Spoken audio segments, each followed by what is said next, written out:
नमस्कार, स्वागत है आप सभी का हमारे कार्यक्रम में। मैं हूं आपके साथ पुनीता सिंह। दर्शकों, आज हम अपने कार्यक्रम के माध्यम से आपकी मुलाकात करवाने जा रहे हैं देवभूमि के एक ऐसे शख्स से जिन्होंने खेलों के जरिए राष्ट्रीय और अंतर्राष्ट्रीय स्तर पर पहाड़ का तो नाम रोशन किया ही, साथ ही राजनीति में भी कई मुकाम हासिल किए। इतना ही नहीं, आज भी वो समाज के प्रति अपने कर्तव्यों का निर्वहन करते हुए लोगों के बीच स्वरोजगार और स्वावलंबन की अलग जगा रहे हैं। जहां एक और लोग गांव को छोड़ शहरों की ओर पलायन कर रहे हैं, तो वो शहर को छोड़ गांव को बसाने का काम कर रहे हैं और रोजगार के अवसर पैदा कर रहे हैं। टिहरी गढ़वाल का अंतिम गांव है ऐंदी, जो उत्तरकाशी जिले से लगा हुआ है और राजधानी देहरादून से लगभग 150 किलोमीटर की दूरी पर स्थित है। चारों ओर हरियाली और खेती से सराबोर ये क्षेत्र गंगा और यमुना नदी के ठीक बीचों बीच स्थित है। पर्यटन व तीर्थाटन की दृष्टि से महत्वपूर्ण स्थल नागटिब्बा की तलहटी पर बसा ये गांव आज भी पहाड़ की पारंपरिक दिनचर्या और रहन सहन के लिए जाना जाता है। चाहे सुबह सुबह जंगल से लकड़ी लाना हो या गायों को चराना, यहाँ आज भी हर चीज वैसी ही है जैसी गांव से जुड़ी हमारी कल्पनाओं में होती है। आज इस गांव की इसी विरासत को संजोए रखने का बीड़ा उठाया है श्री नारायण सिंह राणा जी ने। आईटीबीपी में अपनी सेवाएं देने के बाद वो एसपीजी में प्रशिक्षक भी रहे। एक उत्कृष्ट निशानेबाज होने के कारण उन्होंने देश के न जाने कितने ही होनहार युवाओं को सफल निशानेबाज बनाया। उन्हें उत्तराखंड राज्य के पहले खेल मंत्री होने का गौरव भी प्राप्त है। यही नहीं, राणा जी का पूरा परिवार निशानेबाजी में अंतर्राष्ट्रीय स्तर पर ख्याति प्राप्त कर चुका है। अनेकों मुकाम हासिल करने के बाद आज वह ऐंदी गांव के विकास के लिए हर मुमकिन प्रयास कर रहे हैं। नारायण सिंह राणा जी एक जीती जागती चलती फिरती संस्था है, जिन्होंने अंतर्राष्ट्रीय फलक पर एक अपनी पहचान बनाई है, उत्तराखंड की पहचान बनाई है, अपने गांव की पहचान बनाई है। हम सीधे उनके पास पहुंचते हैं और उनसे जानते हैं कि जो संघर्ष है ये किस तरह से शुरू हुआ और आज कहां तक पहुंचा है। बहुत छोटी आयु में 9-10 साल का था जब मेरे मदर फादर की दोनों की डेथ हो गई थी। 10 साल में मेरी शादी हो गई थी। फिर हम पढ़ाई भी बहुत अच्छी नहीं हुई, 8वीं तक पढ़े, गांव में पढ़े हैं। फिर उसके बाद 3-4 साल खेतों में ही काम किया, गाय बकरी के साथ में छानियों में रहना, हल लगाना, घराट में जाना। तो वो एक पूरा 3-4 साल का जो एक्सपीरियंस था गांव का, वो अपने जहन में है। उसके बाद फिर घर से निकल गए, आईटीबीपी में भर्ती हो गए। फिर उसके बाद सिलसिला चलता रहा एसपीजी में, फिर शूटिंग में यहाँ तक पहुँच गए, राजनीति में पहुँच गए। 3-4 साल जो हमने गांव में खेती बाड़ी की है, गाय बकरियों के साथ में रहे हैं, वो उस एक्सपीरियंस का हमारे पास लाभ था और हमने उस पर काम शुरू किया। यहाँ हमने कुछ ज़मीन ली ऐंदी गाँव में, उसके ऊपर हम टोटली ऑर्गेनिक फार्मिंग कर रहे हैं। जो बच्चे बाहर से आए हैं उनकी काउंसलिंग भी कर रहे हैं कि आप यहाँ पे गांव में आएँ, आपके पास बहुत काम है, आप काम करिए, माँ बाप के साथ में काम करिए, खेत में जाइए। तो इस टाइप से बच्चों को भी हम मोटिवेट कर रहे हैं।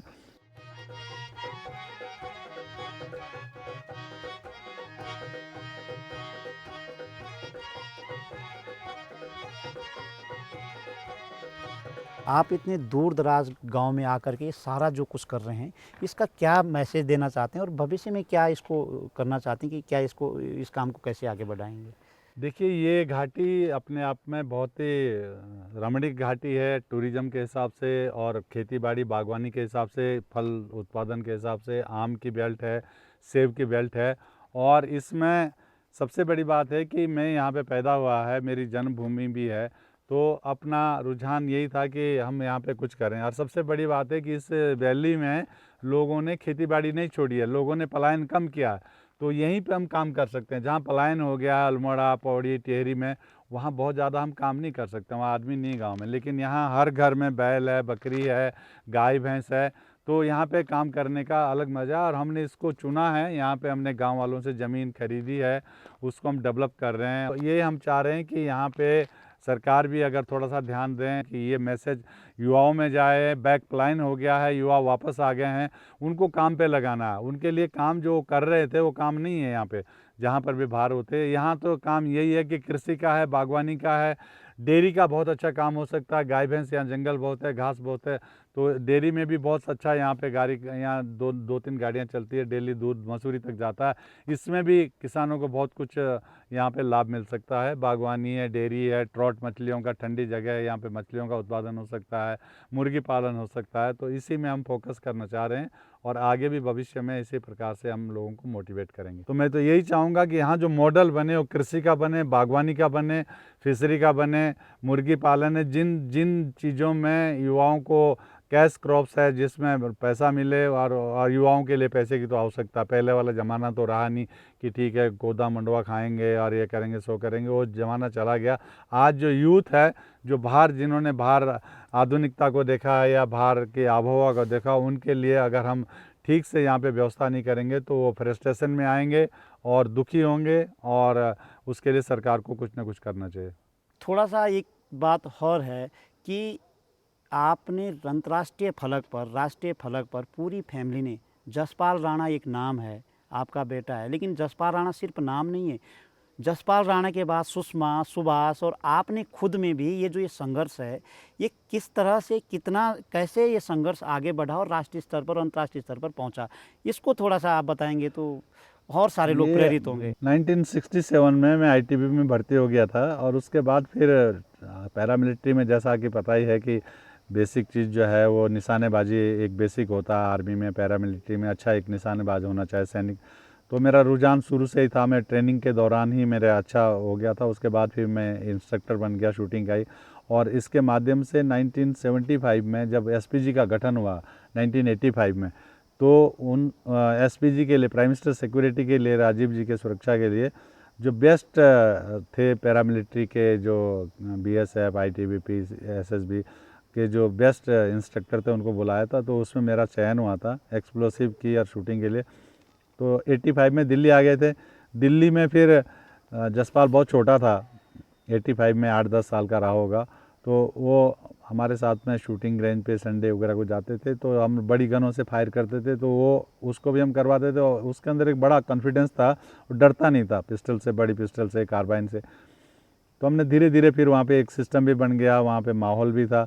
उसको फिर जो स्टेट लेवल के कंपटीशन, उसमें उसने गोल्ड मेडल लिया, फिर नेशनल अहमदाबाद में गोल्ड मेडल लिया, फिर तो वो पीछे मुड़ के नहीं देखा। तो ऐसा करके सिलसिला चलता रहा, और 94 में उसके बेस्ट साल था उसका, जबकि उसने एशियन गेम्स में गोल्ड मेडल लिया हिरोशिमा में, और कनाडा में उसने कॉमनवेल्थ गेम में 4 मेडल लिए, इटली में उसने वर्ल्ड रिकॉर्ड बनाया।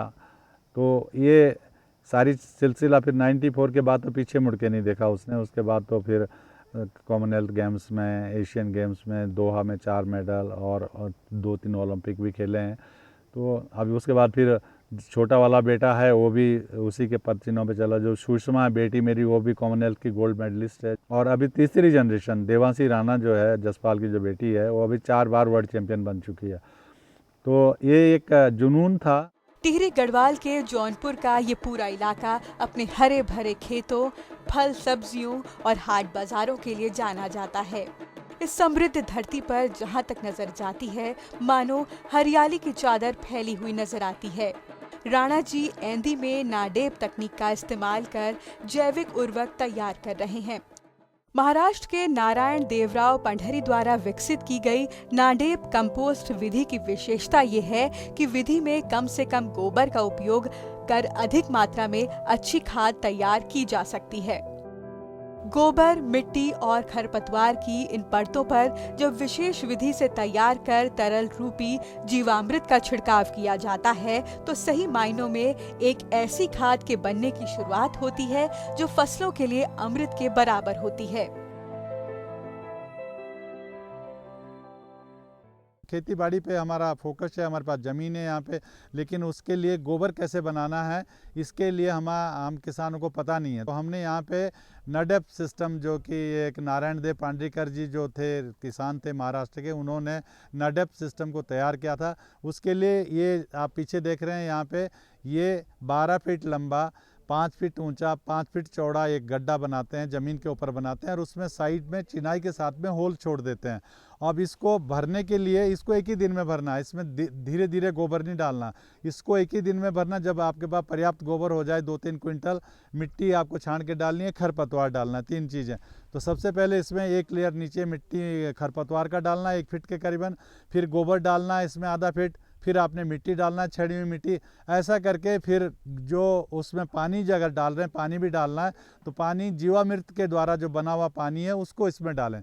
जो जीवामृत हमने बनाया जिसमें गुड़ है, तिल है, सरसों है, खल है, लोहा है, तांबा है, ऐसा करके पानी उसका है ताकि जो कोई भी कीटाणु उसमें नहीं लगेंगे, तो वो पानी उसमें हम डालते हैं ऊपर से। और ऐसा करके 3 लेयर में इसको एक ही दिन में भरना है।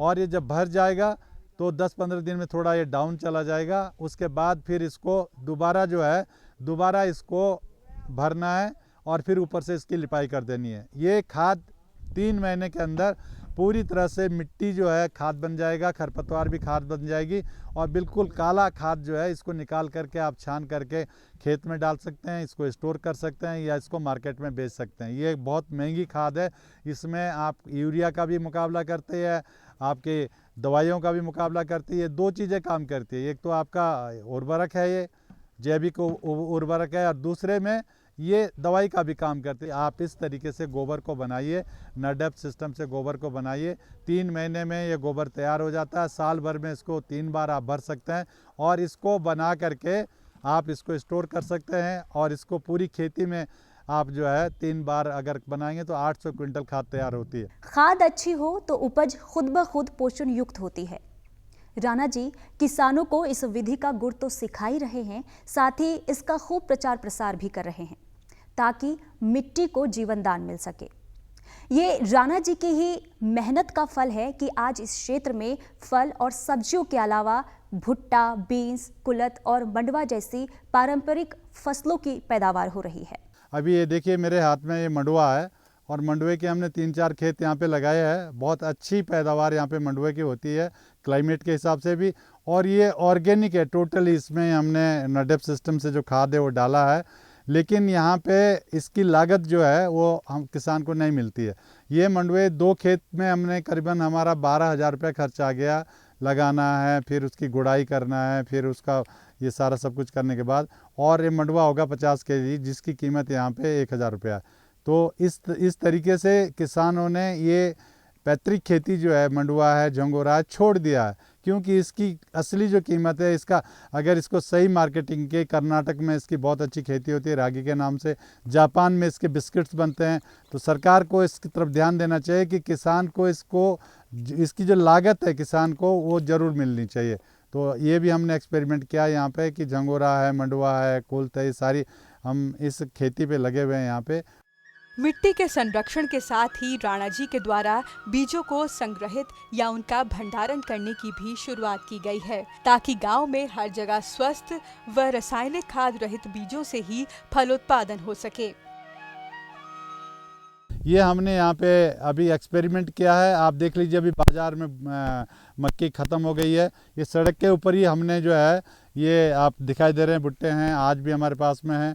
और ये भुट्टों के साथ में हमने सफ़ेद बीन लगाया है, जो कि भुट्टे निकलने के बाद पेड़ों पे अपने आप जो है ये सफ़ेद बीन जो है आपको यहाँ पे है। यहाँ पे मंडवा लगाया हमने, मंडवा यहाँ पे मतलब जो पुरानी जो हमारी बीज थे उसको खोज के निकाला है हमने। बीन लगाई है, राजमा लगाई है, कुल्थ लगाया है, मंडवा लगाया आज बड़ी मात्रा में। कम से कम 25 किस्म का अनाज हमने यहाँ पे ग्रो किया है टोटली ऑर्गेनिक तरीके से। और हम यहाँ पे बगीचा भी लगा रहे हैं, तकरीबन 1200 पेड़ सेव के लगा रहे हैं जो 1.5 साल में फल देते हैं, तो वो भी हम यहाँ पे उसकी तैयारी कर रहे हैं।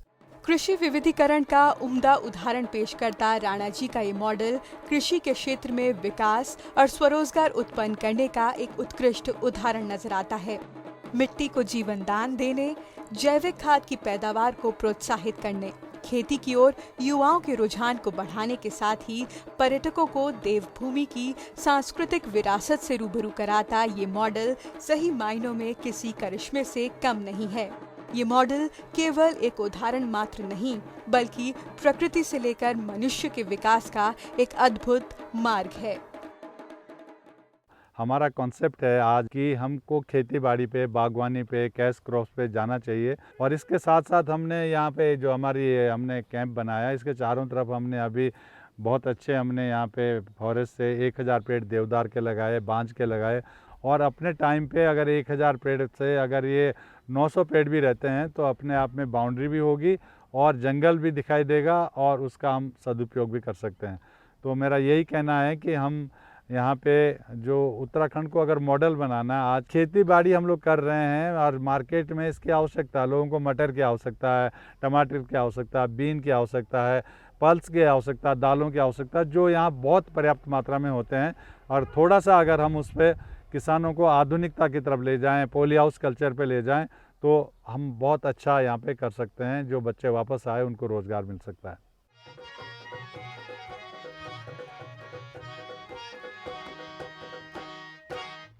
यहाँ मुर्गी पालन और भेड़ पालन कर स्थानीय लोगों की आजीविका को सुदृढ़ करने का निरंतर प्रयास किया जा रहा है। राणा जी, आपने एक बड़ा मॉडल यहाँ पर डेवलप किया है और इस मॉडल में क्या क्या होता है, कैसे कैसे होता है, और आप जोर दे के कहते हैं कि यही मॉडल है उत्तराखंड के विकास का। तो थोड़ा सा आपसे जानना चाहेंगे कि किस तरह का मॉडल है। एक मॉडल हम तैयार कर रहे हैं यहाँ पे बागवानी का, कैश क्रॉप्स का, दालों का, कि यहाँ पर हम ग्रो करें, किसानों को हम यहाँ पे बुलाएं, उनको आधुनिक खेती के बारे में बताएं, आधुनिक खाद के बारे में बताएं, रासायनिक खादों से कैसे बचना है उसके बारे में बताएं। तो ये हम यहाँ पर एक मॉडल के रूप में हमने ये तैयार कर दिया और यहाँ पे काम भी शुरू हो गया है। सरकार से भी हम चाहते हैं कि इस मॉडल को एक्सेप्ट करें और उत्तराखंड में यही एक मॉडल है जो सक्सेस होगा, जो उत्तराखंड के विकास के लिए। और हम तो चाहते हैं कि ये यहाँ पे लोग स्वास्थ्य के लिए भी आएँ।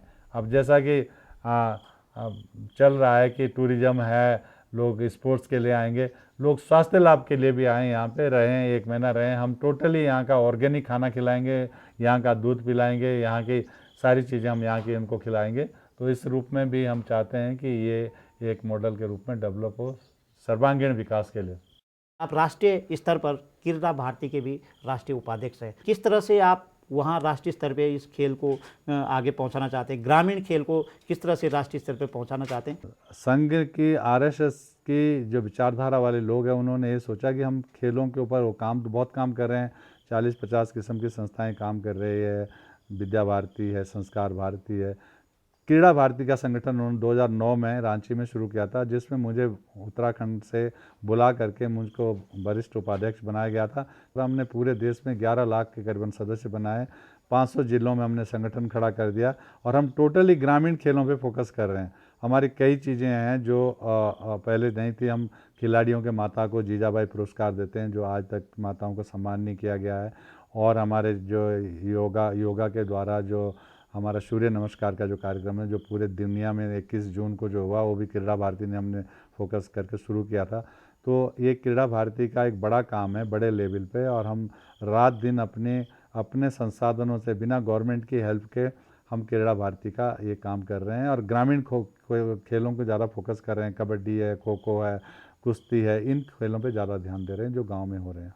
प्राकृतिक रूप से परिपूर्ण इस क्षेत्र में पर्यटन की अपार संभावनाएं हैं। यहाँ आने वाले पर्यटकों के लिए नाग टिब्बा आसान ट्रैकिंग डेस्टिनेशन है, जो लगभग 10,000 फीट की ऊंचाई पर घने जंगलों के बीच स्थित है। कुदरत की इस खूबी को दूर दराज से आने वाले भी निहार सकें, इसके लिए राणा जी द्वारा होम स्टे की भी शुरुआत की गई। 150 से लगभग 200 लोगों के रहने की व्यवस्था वाला ये होम स्टे आपको न सिर्फ गांव के बीचों बीच रहने का अनुभव देगा, बल्कि शुद्ध भोजन के साथ ही स्वास्थ्य लाभ भी परोसेगा।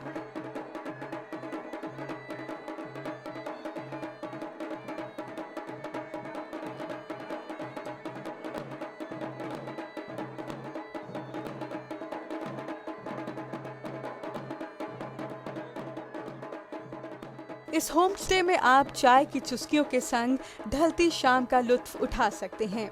जैविक अनाज, चक्की पर पिसा गेहूं हो या खेत से लाई गई मिठास से भरी फल और सब्जियां, इस खाने का स्वाद अगर आपने एक बार चख लिया तो निश्चित ही आप इसे कभी नहीं भूल पाएंगे। शाम ढलते ढलते हमने राणा जी के एक और हुनर को करीब से जाना। एक रंगकर्मी होने के नाते उनमें कई प्रतिभाओं का समावेश भी है। महासू देवता की जौनसारी भाषा में की गई वंदना हो या बेटे जसपाल राणा की उपलब्धि पर नरेंद्र सिंह नेगी जी द्वारा लिखा गीत, जब राणा जी ने अपने स्वरों में गाया तो मानो ऐंधी आने का हमारा मकसद हर मायने में पूर्ण हो गया हो। दोस्तों, सुबह से शाम हो चुकी है, शाम का भोजन भी परोसा गया और हम थत्यूड़ ब्लॉक के नैनबाग क्षेत्र के ऐंदी गांव में नारायण सिंह राणा के साथ बने हुए हैं और हम उनसे जानते हैं कि उन्होंने स्वरोजगार और स्वावलंबन की दिशा में इस क्षेत्र में अनेकों काम किए हैं और कैसे इस काम को आगे बढ़ा रहे हैं नारायण सिंह राणा। आज उत्तराखंड में टूरिज्म की बहुत अपार संभावनाएं हैं। लोग पलायन करके वापस आ रहे हैं, बच्चे उनके लिए यहाँ पे नागटिबा में बहुत टूरिस्ट प्लेस है और यहाँ पे तकरीबन 5-6 लाख लोग टूरिस्ट यहाँ पे साल भर में आते हैं।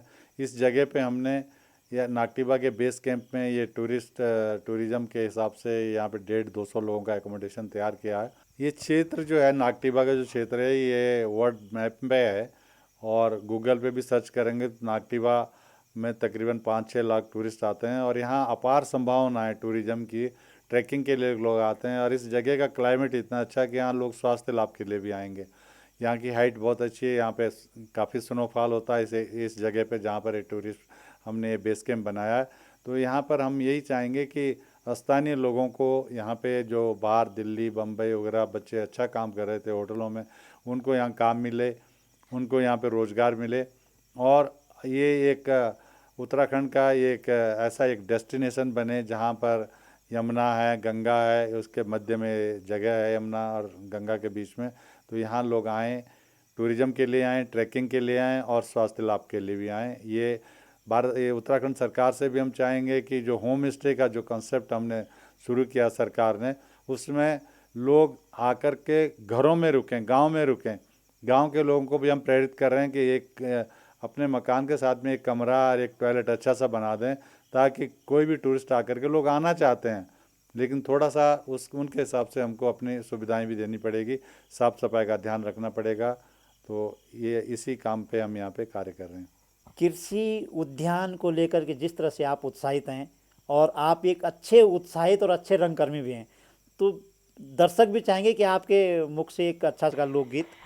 अभी रात के 11 बजने वाले हैं, अब सुबह होने वाली है, तो सुबेरे का जागरण कैसा रतन सिंह जौनसारी जी ने महासू देवता का गाया है और एक सुंदर सी बात उन्होंने बोली है कि सुबेरे के टाइम पे मुर्गे की आवाज़ से जो है भगवान जागरण करते हैं। तो इसी के बारे में जाग कुखड़ी के बांके महासू देवा, जागन में तीके टांके महासू देवा, जाग कुखड़ी के बांके महासू देवा, जागन में तीके टांके महासू देवा।